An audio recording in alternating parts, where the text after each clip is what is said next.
মহালয়া তো আর হাতে গোনা মাত্র কয়েকটা দিন। আর ছোটোবেলাতে এই মহালয়া যত কাছে আসতো আর তত যেন পুজোর জামা কাপড়ের হিড়িক বেড়ে যেত।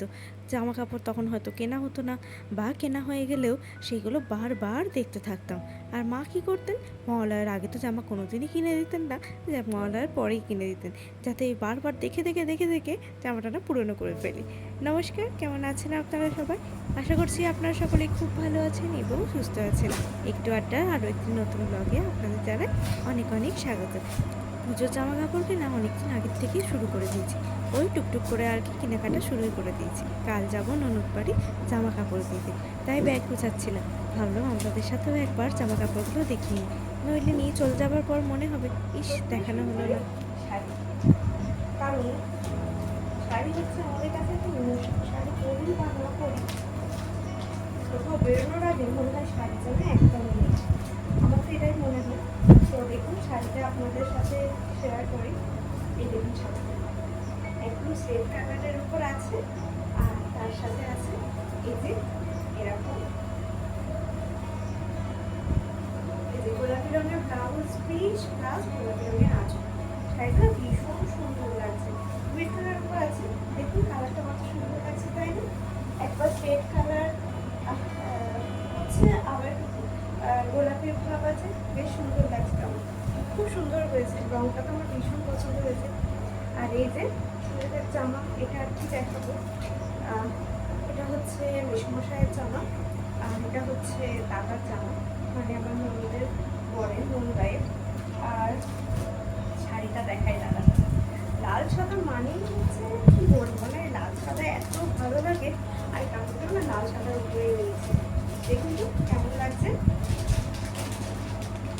এই এটা আঁচল, আর এটা হচ্ছে বডিটা। আমার তো ভীষণ ভালো লেগেছে, দেখুন দেখি কেমন লাগছে। লাল সাদা হচ্ছে একটা ইমোশন। অষ্টমীর অঞ্জলি বা মাকে বরণ, লাল সাদা তো মাস্ট। আর এই যে ওদের প্যান্ট, একটা দাদার, একটা হচ্ছে ভাইয়ের।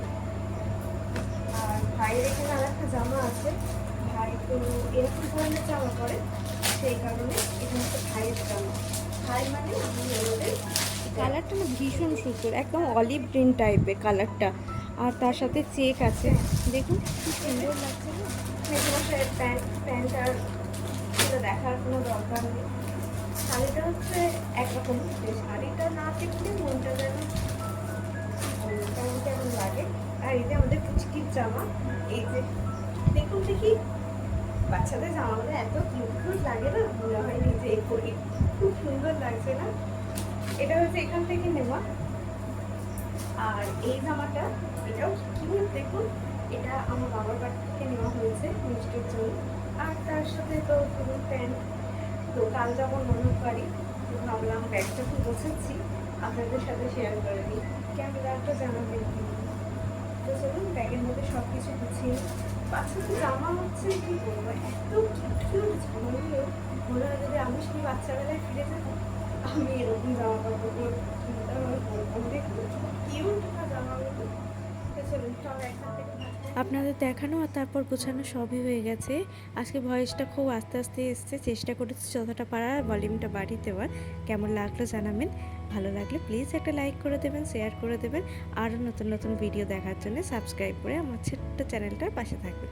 তাহলে আজকের মতন আসি, দেখা হবে আবার একটি নতুন ব্লগে। সবাই ভালো থাকবেন, সুস্থ থাকবেন, টাটা।